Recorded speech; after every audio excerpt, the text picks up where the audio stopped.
fast, where truth moves faster than a Holstein calf. No waiting on some pretty page.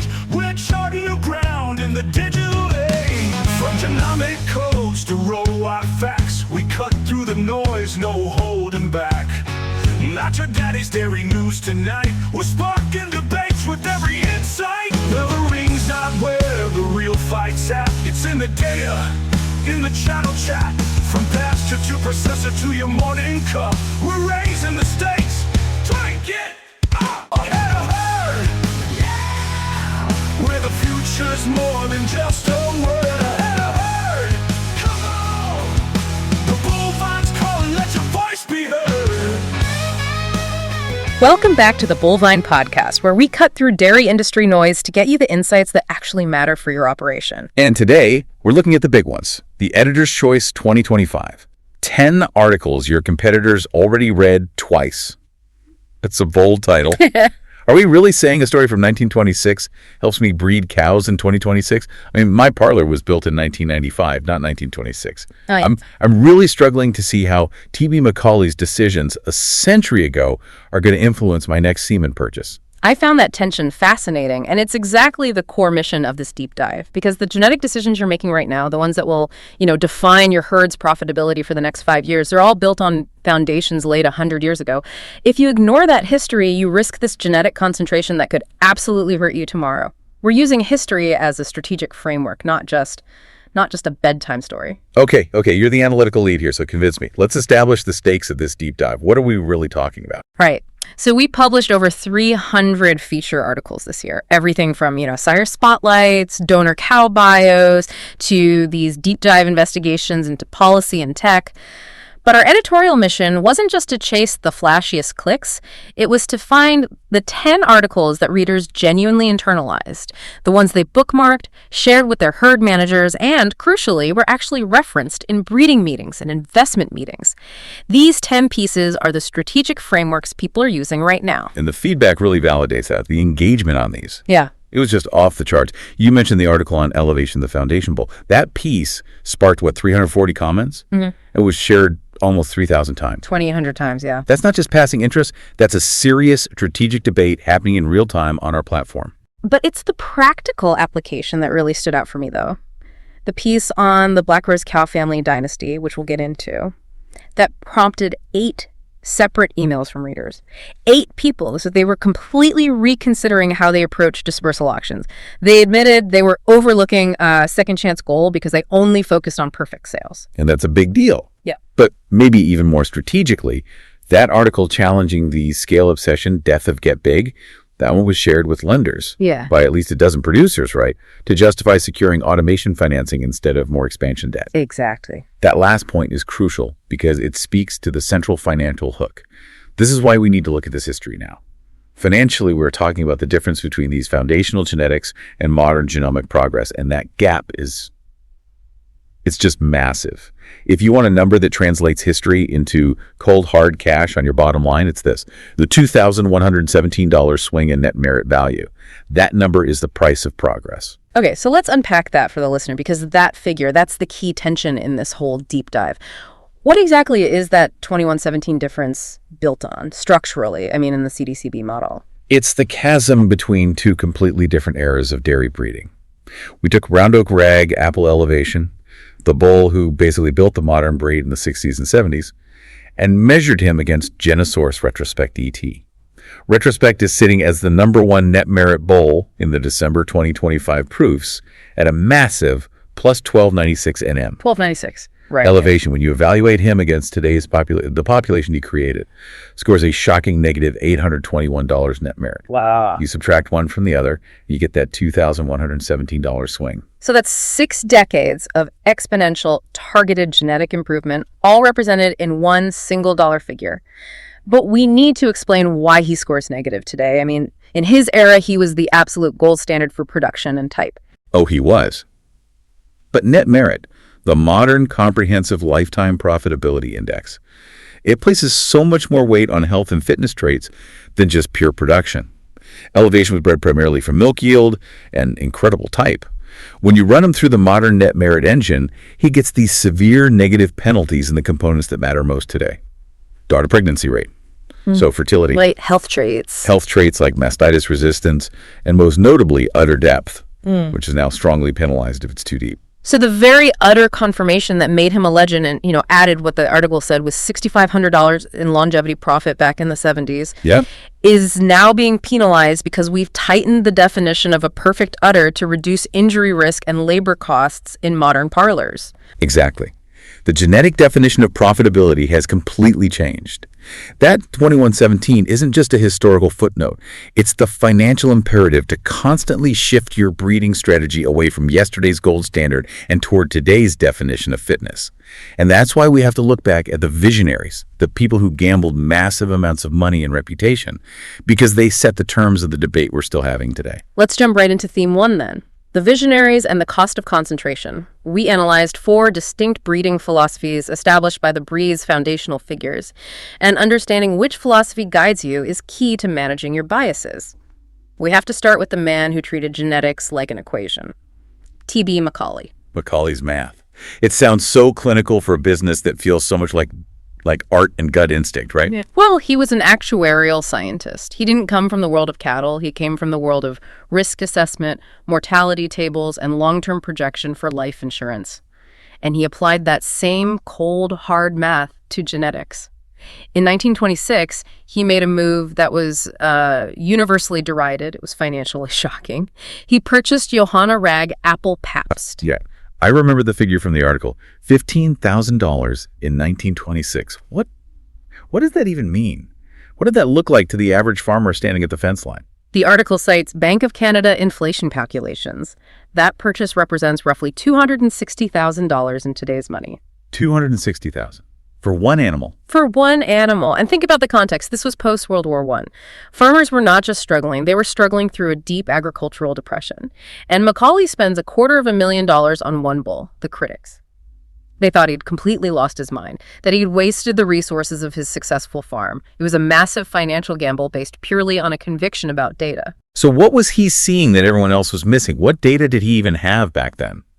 He wasn't relying on the show ring, he was relying on raw numbers. He was doing systematic progeny testing, evaluating bulls by the actual records of their daughters compared to their dams, decades before the Holstein Association formalized it in the 30s. So this was, contemporaneous comparison? Exactly. He was quantifying expected return over replacement rate. He was essentially running a giant genetic life insurance model. He believed data was the ultimate arbiter of value. And that conviction paid off. Holstein Canada pedigree records confirm that, virtually every registered Holstein walking the planet today carries that bull's blood. His gamble set a whole new standard. And that's the strategic framework for the listener.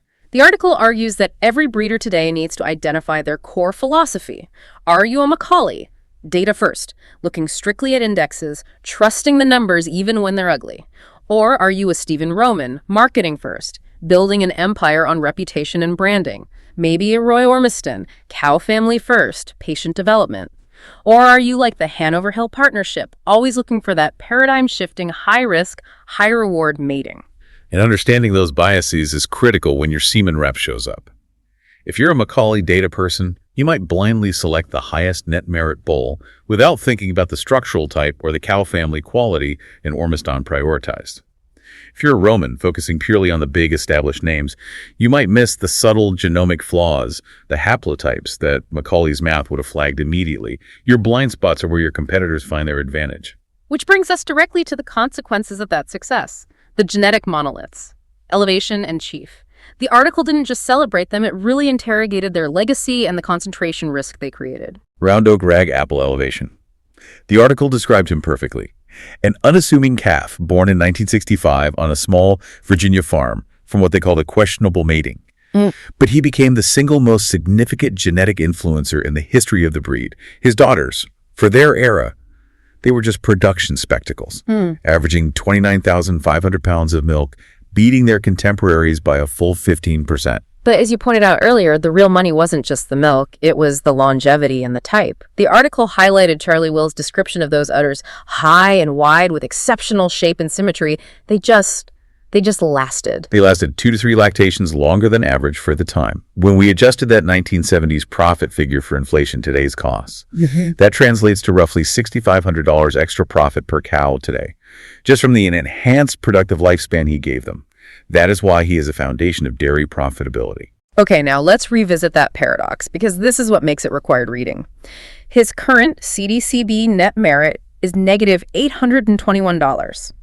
If he generated $6,500 in longevity profit, how can he be negative today? Doesn't that contradict itself? No, it just illustrates the exponential speed of progress. The article explains it perfectly. He is being measured against a modern population that he's single-handedly created. His genetics are the baseline. What was excellent structure in 1975 is simply average or even detrimental in the context of today's net merit, which places a heavy financial penalty on things like utter depth and low fertility rates. Both weaknesses that later emerged in his dominant line. Exactly. So we can't delete the foundation of the skyscraper and expect it to stand, but we have to acknowledge the concentration risk that comes with that success. That's the true challenge, and this is where the article shifts from history to immediate risk management for today. Elevation's DNA still runs through an estimated 14.5% of active proven Holstein sires. That's massive. It's huge. And when you bring in Pawnee Farm or Linda Chief, the other genetic behemoth, he contributed nearly 15% to the entire Holstein genome. So together, they dominate 99% of AI bulls born after 2010. We have achieved genetic dominance, but at what cost to diversity? The cost is concentration reality. The article documents the steadily rising inbreeding coefficients and, more subtly, these haplotype frequency changes that affect fertility. It's the silent genetic squeeze. And this is the immediate risk for every commercial listener. Wait, okay, let's slow down and explain that practical application. For the farmer at the feed store, what does a rising inbreeding coefficient or negative haplotype actually mean for their bottom line? It's more than just a technical term, right? Oh, it means real, tangible losses. A negative haplotype, especially one linked to reduced fertility, that results in more services per conception, higher semen costs, higher vet bills for repro management, higher involuntary culling. If your entire herd is 15% chief, and chief is known for passing on less than ideal udder structure, that's not just a type problem, it's increased somatic cell counts and potentially more premature culls. The silent squeeze is this insidious pressure that just quietly erodes your profitability through these persistent, low-level inefficiencies. So the immediate reader action item is unavoidable. You have to manage the concentration you don't measure. Absolutely. Before your next mating batch, you have to review CDCB's relationship tools or call your genetic rep and ask for detailed relationship analysis on your top cow families. You need to understand exactly how heavily your current herd relies on elevation and chief genetics. If you are highly concentrated, you have to make deliberate outcross decisions, even if it means sacrificing a few GTPI points on paper. That's the perfect transition to theme 2, finding gold in the gritty.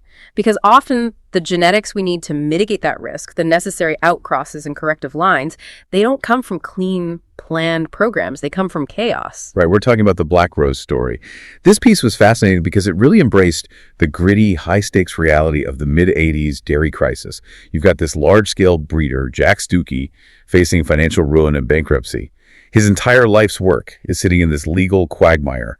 The article called it legal limbo. The environment was just brutal. The article painted a very dark picture of, bull calves being sent to slaughter just to keep the lights on. It was total desperation. And when a farm reaches that point, the quality of the cows is often completely divorced from the seller's financial situation. And that's where the visionary, Louis Prange, stepped in. He didn't just show up to the dispersal auction with a check. He saw the disaster as a unique strategic opportunity. He worked this complex, high-risk deal with the bankruptcy trustee. He would lease the best cows, flush embryos, and then split the proceeds 3 ways with the farm and the trustee. So he leveraged a financial crisis into a strategic genetic partnership. Yeah, it gave him immediate access to lines that very few others could touch. And his genetic vision was the key to it all. He wasn't just buying famous cows, he was performing a very deliberate corrective clause. He mated the high-profile red and white champion Nandet TT Speckle, who had the look and the type, with Tamar Blackstar, a major production powerhouse who badly needed structural help. He used the chaos to create genetic balance. And the result was born on March 24th, 1990, Stuckey Elm Park Black Rose. Her initial sale price was a pretty modest $4,500, which, adjusted to today, is about $10,400. So reasonable, but not, not an astronomical price for a top-end calf. Right. But she grew into an absolute genetic giant. EX96, over 42,000 pounds of milk, and she accomplished something few U.S. cows ever manage, winning Grand Champion at the Royal Winter Fair in 1995. But the lasting impact is the dynasty she founded. This wasn't a flash in the pan. Her lineage includes Lavender Ruby Red Rose Red, who became the first red and white cow ever named Supreme Champion at World Dairy Expo in 2005. And that dynasty continues to dominate, extending right into the 2020s with Lady Rose Caught Your Eye winning World Dairy Expo 3 consecutive years, from 21 through 23. Think about that longevity. From a bankruptcy sale in the mid-'80s to dominating the show ring almost 40 years later, it proves that the foundation can be found in the most uncomfortable places. The takeaway here for the listener is clear, and it's the second major action item. Financial distress creates unique buying opportunities. If you're running a purely commercial herd focused on production, you might think dispersal auctions are only for type breeders. But the Black Rose story proves that second-chance genetics that well-funded operations overlook, maybe because the seller's books are messy or the genetics are temporarily out of vogue, can be the foundation of your next profitable, structurally sound cow family. And often, those troubled sales offer genetic diversity that acts as the perfect outcross to the chief and elevation concentration problem we just discussed. It's a way to find fresh blood, often at a discount. That brings us naturally to another crucial human element captured in the editor's choice: the Shore dynasty. If Black Rose came out of disaster, the Shore family represents a century of relentless pursuit of genetic excellence and the massive emotional cost it takes. Yeah, the story spanned 4 generations, starting with William H. Shore in 1910. He made this calculated leap into purebreds when general, mixed farming was the safe, predictable path in Western Ontario. And that's the relevant parallel for us today. The article pointed out that William's decision to pivot away from the safety of general farming to the riskier world of purebreds. It mirrors the decisions producers are making right now, whether to invest heavily in robotics, whether to chase carbon-neutral certifications, or specialize in high-component milk. It's the same psychological and financial leap. And their genetic legacy is profound, built on consistency. The article traced the line from Hardy Sr.'s twin bulls, Rockwood Rag, Apple Romulus and Remus, straight through to Fairly Royal Mark, who was described as possibly the best bull to come out of Western Ontario in his time. And that line, those decisions made in the 1940s, led directly to Braidale Goldwyn, a bull who defined the breed in the 2000s, often called the gold standard of modern type. It just shows the incredible generational power of consistent strategic breeding. But the article offered crucial intellectual honesty by addressing the human angle, the personal struggles of Hardy Jr. The piece noted that the same creative fire and relentless focus that produced breakthrough genetics also fueled personal demons and mental health difficulties few understood. The industry celebrated his contributions while acknowledging his profound difficulties. This isn't just about milk records. It's about the intense psychological pressure of running a high-stakes generational business. And that's why those human stories, like the Shore profile and the Hearts of the Heartland piece about 4-H networks, made the list. They capture the emotional core of why people stay in this demanding business, even when the spreadsheets tell them to leave. They provide the necessary emotional resilience framework that complements the genetic and financial ones. Okay, let's shift gears now to Theme 3, the segment that got shared with more lenders than any other: the mid-size fight, or challenging the orthodoxy of death of get big or get out. This is the argument I hear about the most at the coffee shop and the feed store. For 50 years, the economic orthodoxy has been clear. Scale is king. USDA data reinforces that larger operations, in aggregate, achieve lower per-unit costs. Yeah. It's a very difficult conventional wisdom to argue against. It is, but the article didn't dispute that scale offers advantages. It provided the critical nuance that changes the strategic decision for the medium-sized operator. It found that technology adoption intensity and management focus could successfully substitute for those scale advantages.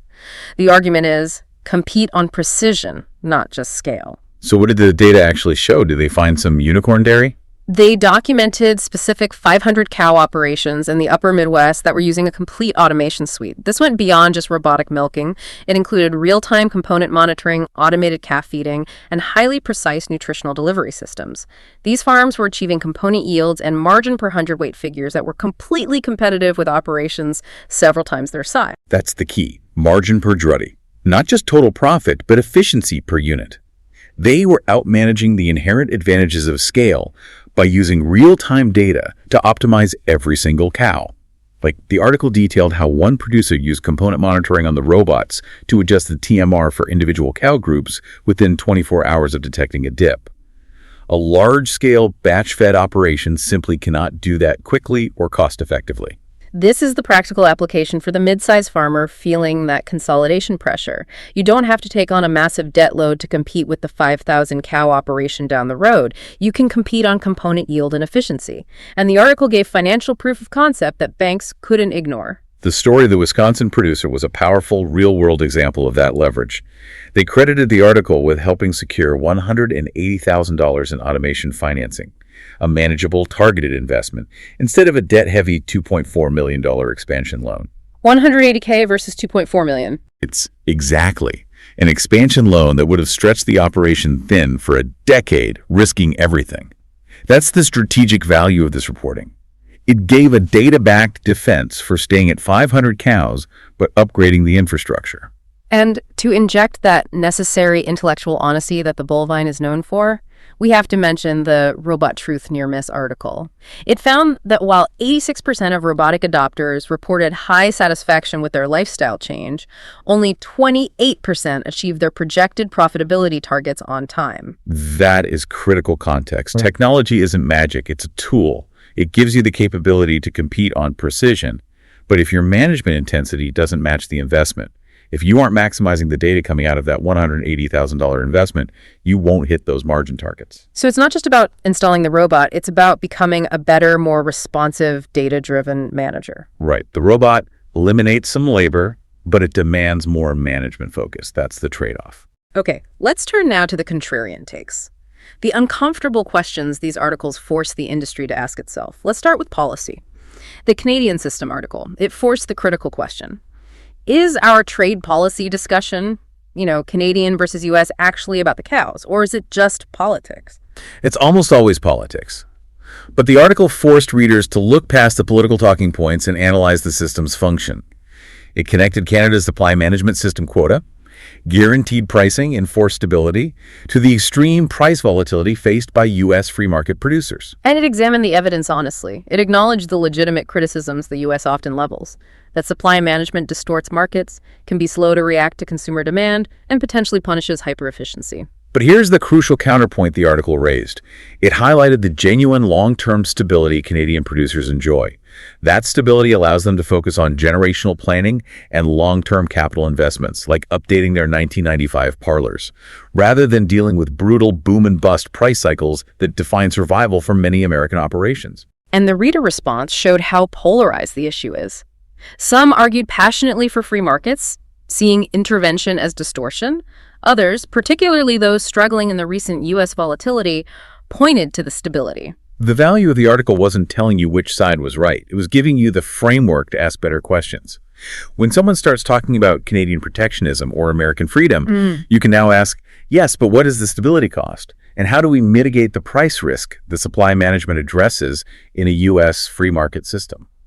It shifts the conversation from partisan talking points to genuine risk assessment. Now let's turn to the genetics side again, focusing on Chief's legacy. The article asks the most provocative, uncomfortable question of all. If Pawnee Farm, our Linda Chief, were born today with our modern genomic tools, would we have even used him? That is an essential question. It highlights the incredible power and the inherent danger of modern data. Chief transmitted massive breed-defining production, yes. But the article details how he also transmitted known, utter conformation challenges and, crucially, specific haplotypes that reduce fertility. Flaws that took decades and immense effort to manage out of the population. And the article cites CDCB data showing Chief contributed 15% to the entire Holstein genome. His influence was nearly unavoidable because in the pre-genomic era, we had to wait for progeny proofs. We had to wait years for data to accumulate to fully discover those flaws. By then, the genetic damage was done. His influence was cemented. But today, our genomic tools expose those hidden flaws immediately. The negative haplotypes, the concentration risks, the weaknesses lurking beneath the massive production index. So if we had known Chief's genetic weaknesses immediately, if his predicted net merit was plus 500, but his predicted type was terrible, and we knew he carried a major fertility haplotype, would the industry have managed his influence differently? I think the answer is a resounding yes. And that's the strategic lesson. It highlights the value of critical use of modern genomic data. Genomics isn't just about finding the next plus 2,000 GTPI bull, it's about avoiding the next catastrophic mistake that could dominate your herd for 30 years and cost you real money through that silent genetic squeeze. It's using history to prevent repeating the structural mistakes that massive concentration risks create.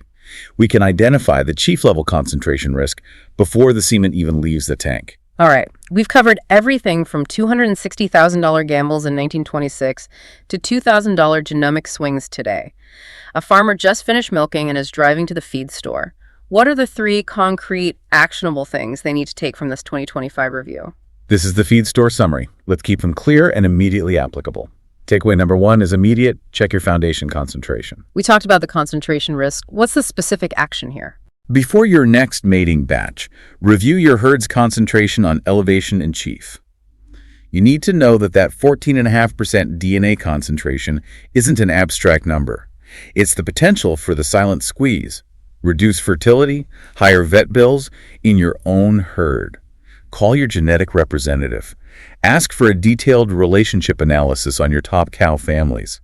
You can't manage concentration you don't measure. Okay, takeaway number 2 for the next 3 to 6 months. Redefine dispersal value.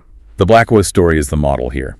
Look at dispersal and bankruptcy sales not just for cows, but for second-chance genetics that well-funded operations might be overlooking because the seller's books are messy.